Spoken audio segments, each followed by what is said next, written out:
8:28 on this Wednesday morning, a week away from Halloween, and I know a lot of people starting to get into the Halloween spirit. A lot of Halloween requests coming in the next couple of weeks, so keep those coming. We're joined now by some real-life ghost hunters from PMPI. Check them out, PMPI.biz. And we have Brian, Jesse, and Nicole all in studio this morning.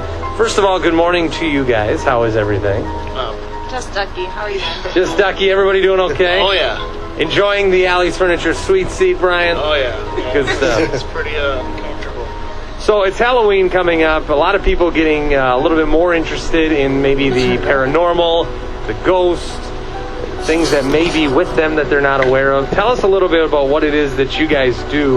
Because when you say like ghost hunters or, looking for ghosts, a lot of times there's skepticism about that. But I think with what you can see on your website, your YouTube pages, you guys are encountering something. Something's out there. Tell us a little bit about what you do. All right. We normally just go to locations.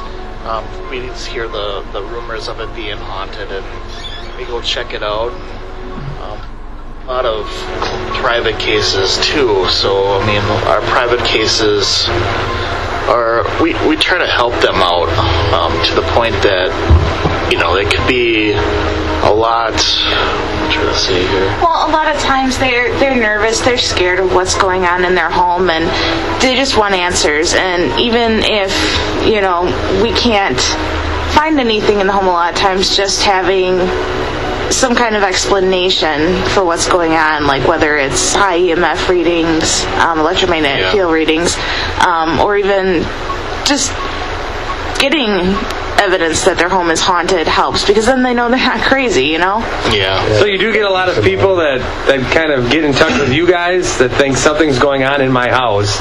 I need somebody here right now. Yeah, we will review it, do a huge a list of things if they're just making it up, or we really do look into how is this affecting their life, who's involved in that, especially if there's a kid involved. We evaluate how much determination of how if it's something dangerous that they need to be looked into, like now. And we've gone to houses before, checked the places out, interviewed the people, and we try to keep it in scientifically and spiritually. We understand that a lot of people have a lot of different types of faiths out there. Yep. How do you then, let's say you go to a house, how do you then use your equipment? What equipment is used to see if there's anything here besides just, you don't just go there and listen. You guys have equipment that's pretty advanced. Yeah. I have to say, like off the bat, the best equipment there is yourself. Okay. Getting that feeling of the place. Equipment-wise, we use anything and anything to really, even old-fashioned stuff. But we're trying the Xbox Connect right now. Okay. And it throws out a grid of IR light. It's just like if you've seen on TV, whatever, the laser grid. Exactly. But this is an IR. Well, the difference is when something walks in front of it, it will map it out. You'll be able to see it on a monitor screen. So if there is something walking in front of there that we can't see, the Kinect should be able to pick it up. I think that's one of our most coolest toys that we have for. I don't know if the makers of Xbox intended that, but it certainly is a really neat neat thing to play with. Something we're experimenting with. Trying to get somebody for a little bit more software skills to develop the software a little bit better, so we can actually use the mic that's on the Kinect. Okay. It's a pretty neat toy for us. So otherwise, we do have the standard ghost hunting equipment like the EMF detectors. Digital recorders are a big thing that you always have with you. Obviously, cameras. We have full HD. We've got full spectrum. We have night vision. We try to cover our bases that way too. So Yeah. Tell me a little bit about the team, PMPI. How many people make it up? You guys all have different roles or different strengths, or do you all kind of do the same thing? We all have titles pretty much. Nicole's our case manager. She handles a lot of, somebody needs to contact us or schedule something. There is about 8 of us all together. There's only at least 6 of us that goes to a location at a time. It all depends on schedules and all the obvious. And the size of the places we go to. Like when we go to the Ramada, who they're totally awesome with us, letting us use their ballroom as a testing ground for our equipment. We usually have the whole team for something like that. The Kiwani Inn that we just did, we had almost the entire team with us. But if we go to like a private home where it's not so big, then we have our standard like four that go. We don't want to overwhelm them or anything. Exactly. So. We try to take that delicately because a lot of people obviously don't want strangers in their house. Can you guys stick around for a few more minutes? Sure. I got a few more things I want to ask you. So we'll do that in just a little bit. Now I'm in the Halloween mood, and I know everybody else is, I'm sure, too. Monster Mash right now, K107.1. More with the people from P.M.P.I. coming up next, K107. Let me pick it, 8:37, K107.1. We play your music. We have Brian, Jesse, and Nicole in here from P.M.P.I. You can check it out, PMPI.biz. They do a little bit of ghost hunting. I'm going to play one of your videos that you got on your YouTube page. And Jesse, this one's kind of revolving around you. You can hear something say your name. Right. Now, what is that like to hear something? You get these readings back, and they're talking to you. We actually get that kind of stuff when we go through our review, so it's not like we're hearing it at the time and be like, haha, Jesse, it's picking on you. You hear it a little later. There's times where we hear stuff, as it's going on, and there's some stuff that's like a different pitch or whatever it is that we only hear it when we review the footage and the audio and stuff, and this was one of those cases. It gives you chills. Yeah. Let's try to take a listen to this video again off your YouTube page and listen for something saying Jesse.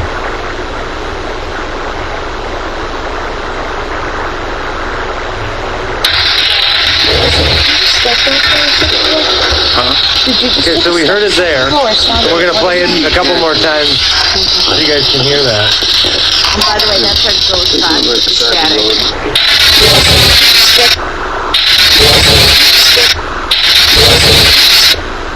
So that's Jesse, and then you guys put it on the video a couple of times a couple so we could hear that. That's actually off the ghost box. It's not on the ghost box. That when I heard that, was editing it, just gives you chills. So that when you go somewhere and there's ghosts there, they are well aware you're there. They're almost trying to communicate with you. That's correct. Sometimes they even know before you even come there. Really? Yeah. I'd say that they know you're on your way. Sometimes it really does feel like that. And when we get there, when they go off and say your name fully, first and last name, and then swear at you. Yeah, I hear they don't like you very much, Brian. No, they don't. A lot of swearing? Oh, yeah. That's with intelligent haunts, though. There are other different kinds of hauntings, like residual, where it's more or less an action or a sequence of events that just replays over and over again. That wouldn't have any idea that we're there. But it's the intelligent ones that I think are a lot more fun, just because you get to interact with them, you can ask them questions. Because there are different things. Aren't there situations where you go somewhere, maybe I'm wrong, but you go somewhere and like you said, they just kind of relive the same day over and over, or they do like the same thing over and over, and there's nothing you can do about it, just constantly happens. Yeah, just like stuck in that loop in time, kind of. Oh my gosh. Yeah. I would hate that. Well, they don't know. Yeah, they don't know it. Right. That's insane. But then the intelligent ones, they do know that they're there? They can talk to you? Yeah. It's up for debate whether they know they're actually dead or not, but... Yeah, there's a lot of theories on that. Some that is unfinished business or whatever. That's a whole different subject. Now, can they touch you guys? Oh, yeah. Yeah, Brian, you kind of have a story that kind of relates to that. The Ramada. I feel like you don't want to share. I feel like this is a bad memory for you. It is kind of. I actually had some surgery done not too long ago because it's speculation that I got pushed down at the Ramada in the ballroom, but there's video of that too. There is video of it, but you can't really sue the ghost for your medical needs. No, we have all the legal papers in that, so when we go in a place, we have it all signed. Yeah, we don't hold anybody liable for anything. We know that what we do can be physically and metaphysically dangerous, so... Yeah. Well, you stumble around in the dark half the time. So, I mean, that's kind of... there's a risk. Well, guys, I want to thank you for coming in today. It's fascinating stuff. Really, we could talk for another hour about all of this. Oh, yeah. You can find this out, PMPI.biz. Other ways to get in touch with you if people do want to maybe have you come and check out their home or property? Yeah, we're on Facebook. We have PMPI underscore PI, PM_PI at Ymail. That's our email. Okay, so you can email them, and then again, check out the website, PMPI.biz, and we'll put some links up to that, too, on our Facebook page a little later. So, fascinating stuff, guys. Thank you for having us here. Thank you very much. It's been a blast. Thanks for coming in, and got to get out of the chair now. Yeah, I know. Jeez. Our apologies. Just take it along with us. Yeah, sure. I'm not going to stop you. You have ghosts on your side. Brian, Jesse, and Nicole, thanks a lot, guys. Right, Back into your music. It's Tonight is the Night, K107.1. The women. Yeah, that is true. Well, we just had some ghost hunters on. We did. It was very interesting. And they tour places such as homes and buildings. And I would think if there's going to be ghosts anywhere, maybe a cemetery might be a place to check. I don't know. It's going to be a creepy time this weekend. We